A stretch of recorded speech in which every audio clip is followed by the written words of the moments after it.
A lot of spiritual teachers don't actually want you to be in your power. So how do we recognize that? Today I'm going to be giving you 3 tips on how to recognize teachers who are not actually there for you. Hi, my name is Ima Vergale and I'm a Hakuho'oponopono, which means something like master, a Lomi Lomi massage therapist and a certified mental health co-worker. So now that we've got the boring parts out of the way, let's get started, shall we? Spiritual teacher should be there to help you find your path, to guide you to your authentic own path. So if we can all agree on that, let's get started. So what are the signs that someone is not actually doing that? Number 1, always pick a teacher who is open and transparent about his own strugglings in life and his own spiritual process. Let me tell you why. There's a lot of spiritual teachers out there who will teach you that a perfect world exists. And as ridiculous as it sounds, this is kind of true for a lot of the things that happen. They will teach you that if you work hard enough, that at some point you can be like them and be rid of all their problems. So there's already a few problems with that, to be honest. Maybe you remember being a little kid and thinking like, well, at least the adults know how it works, right? But nothing is less true. When you grow up for yourself and you become the adult, you're like, oh, but these people don't know what they're doing at all. I remember at some point, one of the kids came to me in one of the clinics I worked at, and she wanted me to basically solve a problem for her. She was feeling tense and she was just feeling bad in general.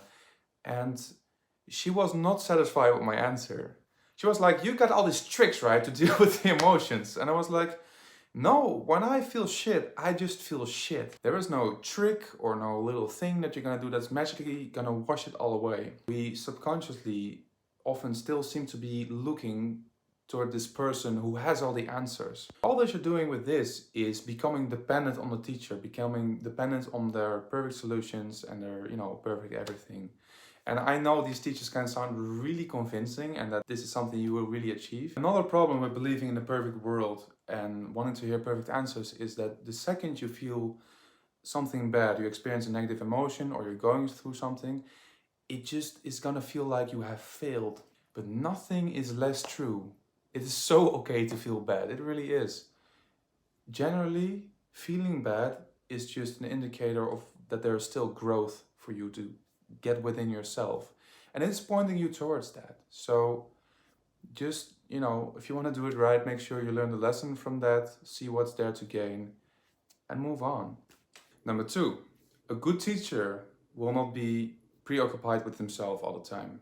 It's just as honest as that. And that giveaway of that is that they talk a lot and generally about themselves. With a lot of spiritual teachers, there's a lot of rules to follow, right? And you don't really know exactly why all these rules exist or why you have to follow them. So you just kind of do because it seemed to be working for him.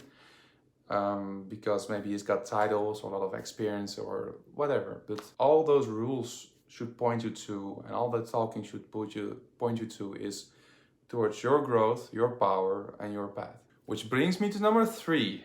All right, I was getting there.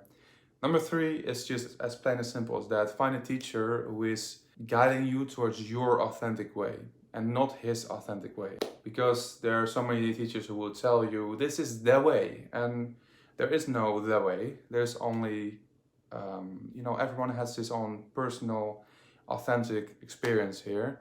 And for that, you need your own authentic tools. And the truth is just, no one can exactly help you with the exact problems you're experiencing. That's why it's so hard if someone is just telling you all the time how it works, because maybe that's how it works for him, or maybe that's how it worked for his ancestors or his teacher or the one who invented the form.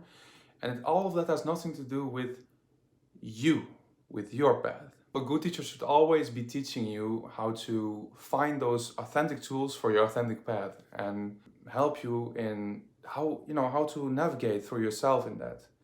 And again, not his way, but your way, and how to really get to that. That's what a real teacher should look like. I've just seen this go, wrong, so many times.